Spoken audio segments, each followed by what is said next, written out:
So I'll let y'all start. I guess tell me about this new webpage and what sparked it.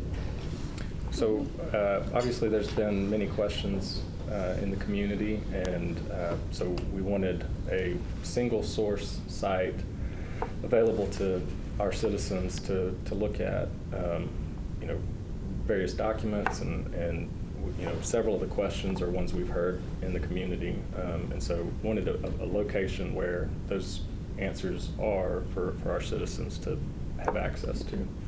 I think the value of the website is that the documents will stay there, so if people want to go back and read them again, I guess they can print them off.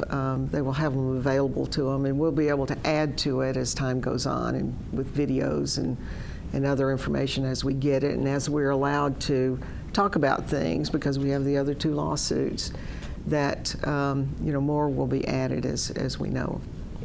Yeah, I know it's quite a complicated story and hard to follow over many years for a lot of folks. I'm sorry, were you gonna? No, I'm sorry.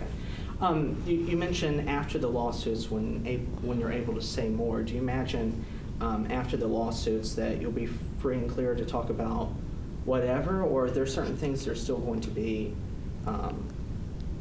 topics that can't be approached? On the settlement lawsuit, we know there are certain things that can't. They're a part of the agreement. On the future ones, we just don't know, so we'll have to take it as it comes. Okay. Are you able to say what to give us an idea of what is not allowed? No, I can't, but if a question is asked, then we may have to refer to legal to let us know that whether we can or we can't. I mean, there's a lot of complications to this lawsuit, as you know, from a class action. It has many tentacles and it's very complicated. And I would say with the fact that we have open litigation still, the questions that we can answer are available on the website. But I'm sure there are questions that people still have that there are not answers to at this time. And the website is reviewed by legal, so that is our thermometer right there. I wonder if you guys have had a chance to look at some of the comments on social media that folks have posted in reaction to this announcement. Thoughts on those? Well, we have, and I always look at those. I mean, sometimes they're not, make you feel too good, but there are always kind of some nuggets in them to say, hey, that's the way that person is feeling. And I think as we look at those, it will help us kind of craft our communication better. Yeah. I know that there were some groups that were wanting to do town halls. Where things are on that? We're still, trying to work out a time that works for us and their schedules for another meeting to discuss. But at this point, the information we have available that we can provide is on the website. And so that goes out to all citizens of Johnson City. And with open litigation, there are legitimate concerns about having a town hall, and then honestly as well the fact, as I mentioned earlier, that there are some questions we can't answer right now, and I would not feel like it'd be a good thing for community members to come to a town hall expecting an answer to a question that we might not be able to answer at this point. What's that been like to be in this situation where you've got all these folks that are asking all these questions and you're very limited? Personally, I will share with you, it's been extremely hard. I've served the citizens of Johnson City for many, many years, and not to be able to go out and communicate what we can. I watched people questioning then, are we covering something up? Are we trying to hide something? And a loss of trust. And it was, it's very, very hard. And that's one of the reasons I wanted to come out now and be able to speak, because, I feel like I owe it to the other 75,000 people who live here in Johnson City. They're waiting to hear from us. So it's been hard. It's been really hard. Yeah, it's tough not being able to talk about things when the people that you serve have questions. It's been frustrating for sure. Being in litigation, has kind of tied our hands as far as that goes in many instances. I guess why now? Because I don't know. Folks have been asking for a while, so why today? Well, I think we finally, with the agreement with the class action lawsuit, things have finally come together, and we as a commission have talked about how are we going to address this now. And so the time it has taken to kind of come up with a plan to work with Keisha's department on what are the best ways. And we're also speaking, when people ask us questions in the community, we speak with them now. We're having lunch with a small group. We talk about this. So now we go forward. The only restraints are with the next two lawsuits and then what's in the agreement settlement that we can't talk about. So I'm ready to talk. So I've written out a few things that I wanted to ask about, and I don't know if these are questions you can answer, but we'll go down the list. There was a mention on the website about the improvements that have been made in the police department, and this is very detailed, but are there any stats that we can say about investigative results now versus then, anything like that? That's an operations question as far as specifics. I can certainly look into that, Caleb, and let you know. Okay. I know that there's in the, forgive me I just wrote words to remind myself after the written question. I guess the talk about the settlement, there's a difference between the allegations of corruption versus the findings that were in the Daigle report. Mm-hmm. And in a lot of those letters and statements that have come out, the words shortcomings and deficiencies. Is shortcoming an understatement to describe what happened? Well, I think the Daigle report went into more detail than just shortcomings. And, they used a framework of examining our police department against a standard, which is constitutional policing, which involves policy, supervision, and training. And so looking at those three elements, they really made recommendations on how to correct that, because all the investigative procedures and processes would emanate out of that. So, the thing we have to do going forward now, we have, I believe it's 7 elements that have been put in place. I think it's on the website, and I'm sorry I don't have the exact number. But one of the big shortcomings was just our data management program of recording cases as they were filed. And so we have a new one, we have a new system now in place. So we feel, and I feel personally, it's changed tremendously. We have a new chief, we have a new command staff. Our recruiting process has been incredibly successful. We have a lot of new officers in place. The training is tops. All the officers have been trained on trauma-informed care throughout the organization. So I think they, as well as us, and if you read Chief Church's letter, we all have to regain the trust of the community, and that's what we will do, and we need our citizens to help us do that as well. Well, I would say the city and the police department have taken the Daigle report extremely seriously. Once those findings were provided to the city, the police department began enacting the changes that need to be made to be a better department. Mm-hmm. Is the word shortcoming for what happened, is that too soft of a word? I think it's a word that describes us acknowledging the fact that we had to improve. And so, again, now people can go to the Daigle report specifically at the website, and they can see more detail. You know, the onion is being peeled off a little bit more in that report, and they can read it, and they can reread it, and reread it again. So it's been a great document for us for improvement. Let's see.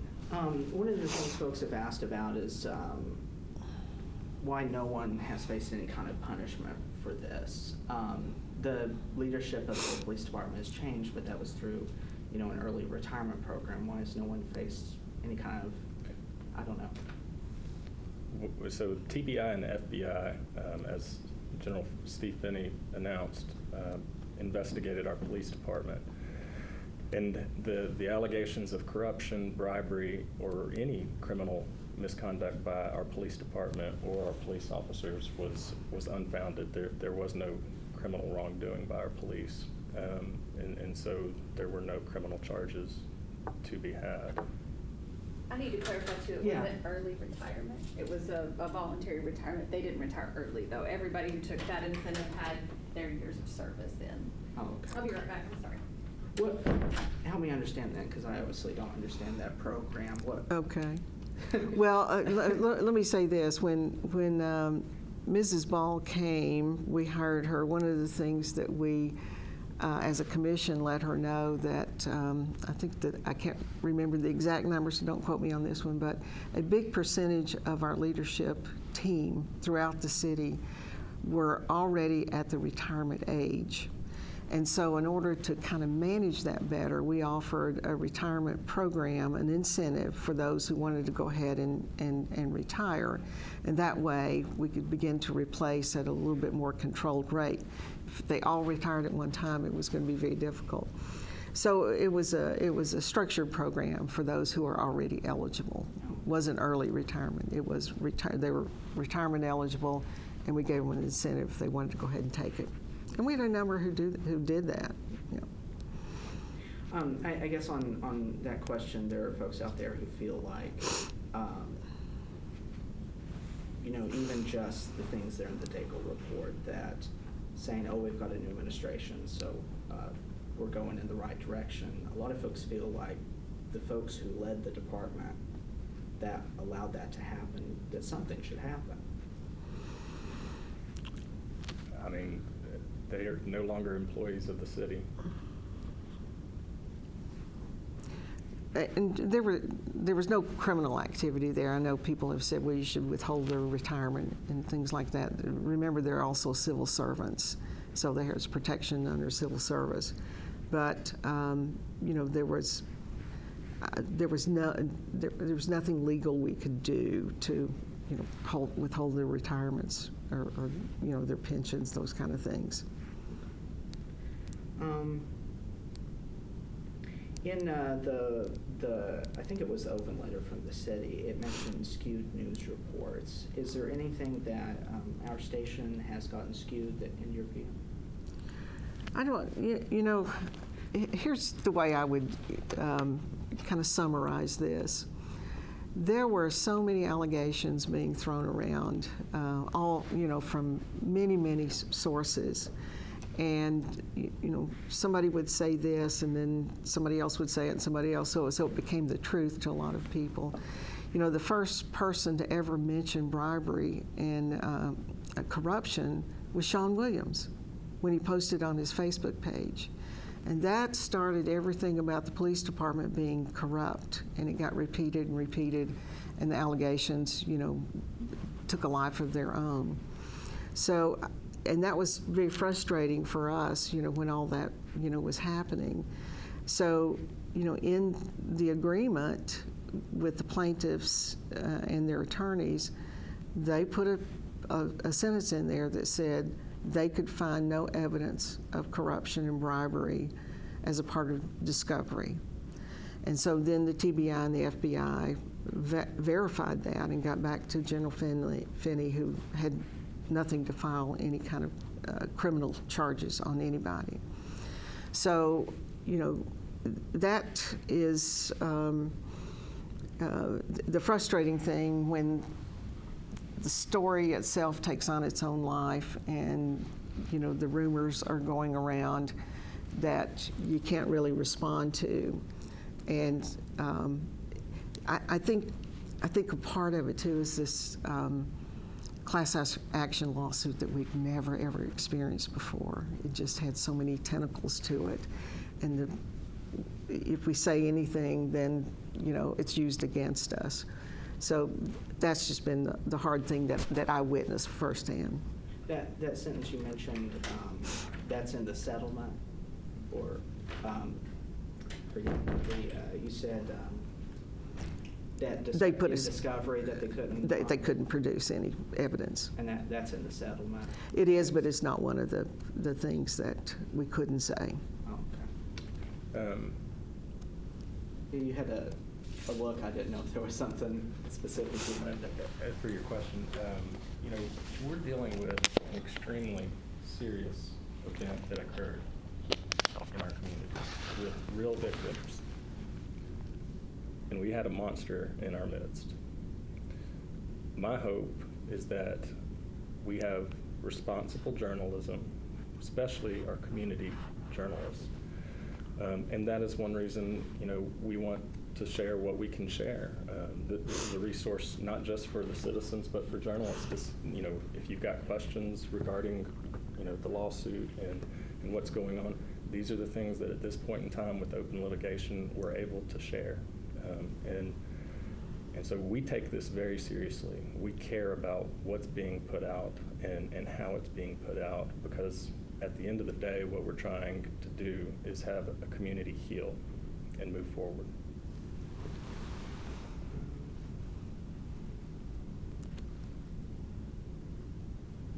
Yes, most of those about out of order. This one, I don't know if you can answer or not, but some folks had questioned the city manager situation with the condo. I think when we had talked to her about it, she had said that she pulled out that transaction when she learned that he was a fugitive, but the texts that were in some of the court documents suggested that he was the one that didn't show up that day. I'd have to review the text messages. I mean, it's been a long time. Yeah. Okay. And I know 27 million is right, is coming from reserves. How much is left in reserves after that? I think we're about 24 million. Yeah, we're coming up on new budget year, and so I'm not sure if all that's been rectified, but that sounds right at the time. We originally, when we started, was about $54 million, so you can do the math on it. That's all I've got. Is there anything to add? Okay. I just hope, this website's pretty easy to read, and hope and encourage members of the city to take a look at it. And thank you very much. Thank you. I appreciate y'all.